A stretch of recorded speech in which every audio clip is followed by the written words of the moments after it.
Ma, di sekolah, cikgu ada ajar kami pasal mengasingkan sampah-sampah dari sisa organik dan bukan organik. Best tau? Oh ya kak, macam mana sisa organik itu?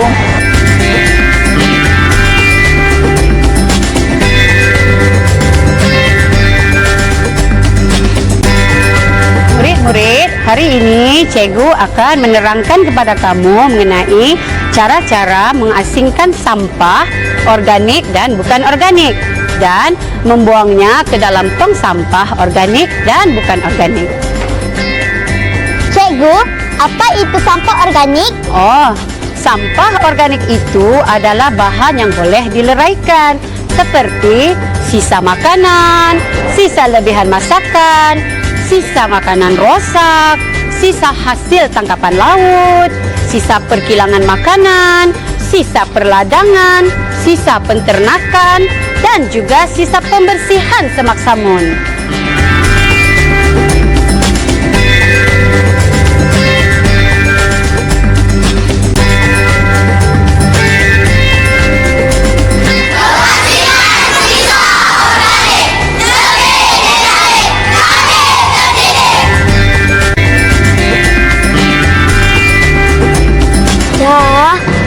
Cikgu bilang sampah-sampah atau sisa-sisa makanan mesti dibuang ke dalam tong sampah organik dan bukan organik.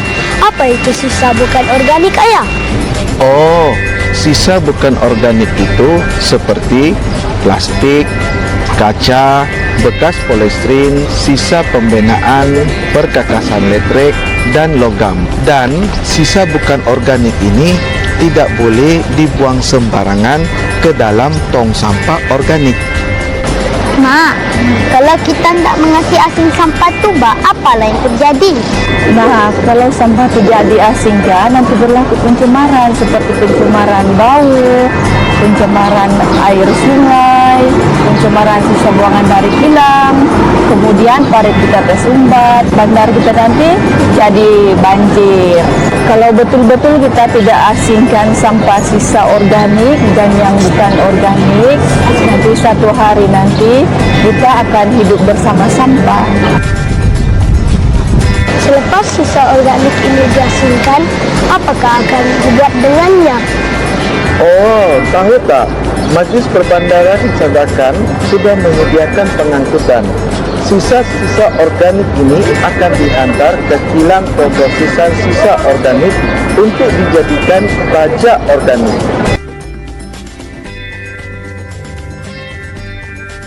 Semua sisa organik akan dihantar di kilang ini. Kilang ini dikenali sebagai RCP atau SS Microbial Sendirian Berhad. Kilang pemrosesan sisa organik ini ditubuhkan pada 7 Januari 2009 di atas tanah milik Majlis Perbandaran Sanakan, yaitu bersebelahan dengan tapak pelupusan sampah lama di Jalan Lintas Sibuga Batu Lapan Sanakan dengan keluasan 6.000 km persegi. Kilang ini adalah kilang pertama di Malaysia yang melupuskan sisa makanan, sisa-sisa haiwan, sisa perkilangan dan sisa tumbuh-tumbuhan yang menggunakan teknologi mikroorganisme PLG. Kilang RCP atau SS Microbial ini telah beroperasi sepenuhnya pada 13 hari bulan Mac 2015. Kilang ini boleh menampung sisa-sisa buangan 130 tan sehingga 150 tan sehari. Manakala hasilan baja pula boleh memperolehi sehingga 40 tan sehari. Kapasiti yang diperlu dicapai adalah 80 tan sehari untuk tahun pertama. Akan tetapi buat masa ini, kapasiti yang kilang ini perolehi hanya 15% daripada target sebenar. Kilang ini telah disahkan, telah mematuhi keperluan pembiayaan teknologi hijau oleh Kementerian Tenaga Teknologi Hijau dan Air atau dikenali sebagai KETA.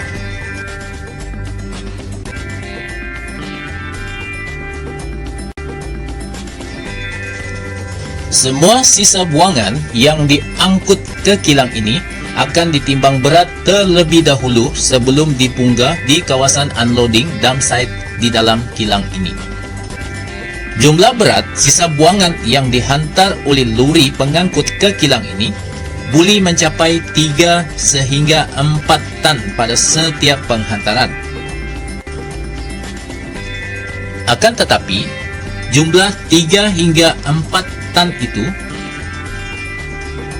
sisa organik yang kami perolehi hanya 40% sahaja dari setiap penghantaran. Manakala 60% pula adalah sisa kitar semula dan sisa-sisa bukan organik yang kami tidak perlukan. Sisa bukan organik yang kami tidak perlukan, kami akan asingkan dan angkut dan hantar semula ke tapak pelepasan sampah yang lama, iaitu di landfill. Lori pengangkut sisa buangan ini biasanya akan menghantar sisa buangan ke kilang ini pada jam 8 pagi sehingga jam 5 petang pada setiap hari.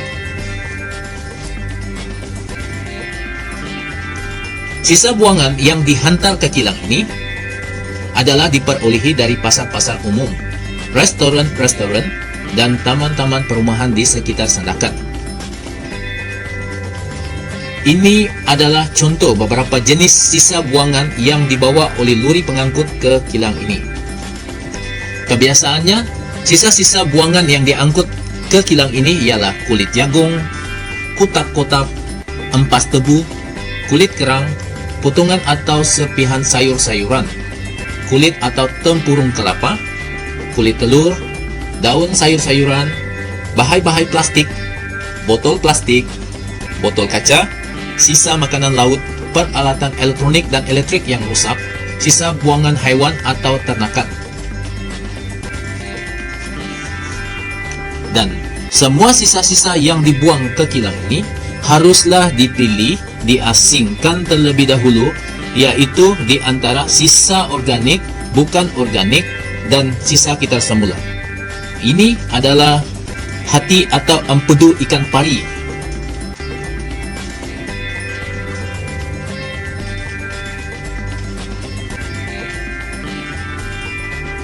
Dan ini pula bangkai ikan pari.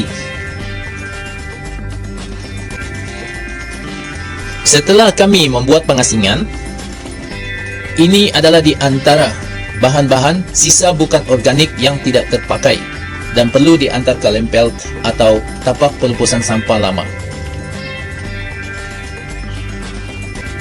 Ini pula adalah bahan-bahan buangan yang boleh dikitar semula. Bahan-bahan buangan yang boleh dikitar semula ialah terdiri daripada galen, botol-botol plastik, tong, tempat menyimpan air, atau semua jenis-jenis getah.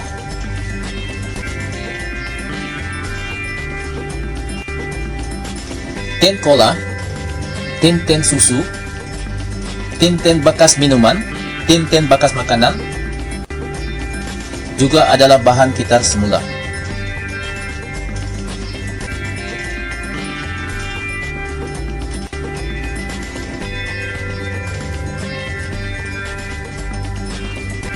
Dan kotak-kotak juga boleh dikitar semula.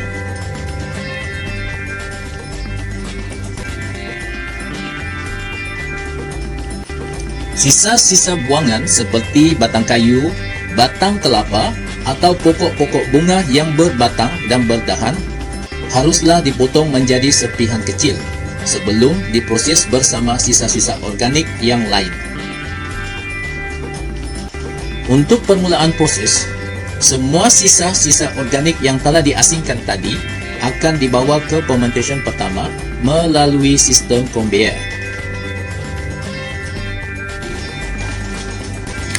Sisa-sisa organik yang diproses dalam mesin fermentation ini memakan masa selama 8 jam. Kesemua sisa organik di dalam mesin ini akan digaul bersama-sama dengan mikrob yang dikenali sebagai PLG 103, PLG 104. Mikrob yang kami gunakan ini berfungsi untuk menghurai dan mempercepatkan peruputan sisa organik yang diproses di dalam mesin fermentation ini. Di samping itu, mikrob ini berfungsi mengurangkan bau.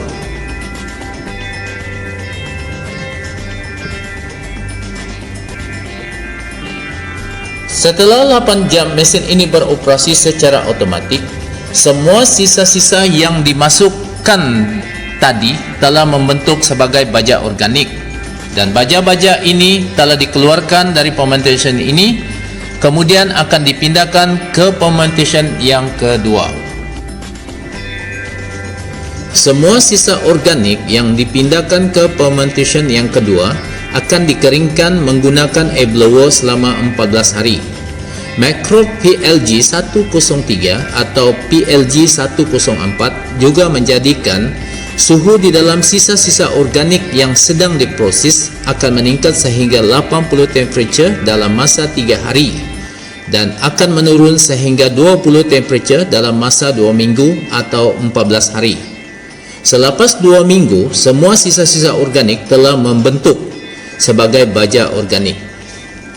Proses pengeringan cara ini adalah lebih baik dan cepat berbanding cara terdahulu, iaitu cara tradisional yang memakan masa sehingga 145 hari.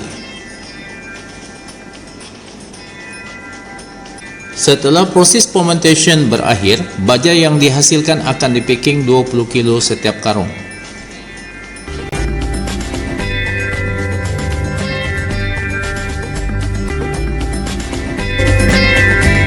Wah, bestnya. Untuk apa pula baja organik itu? Baja organik ini boleh digunakan untuk menyuburkan berbagai jenis tanaman.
Sisa-sisa organik dan sisa makanan hendaklah dibuang ke dalam tong sampah sisa organik. Ya, betul.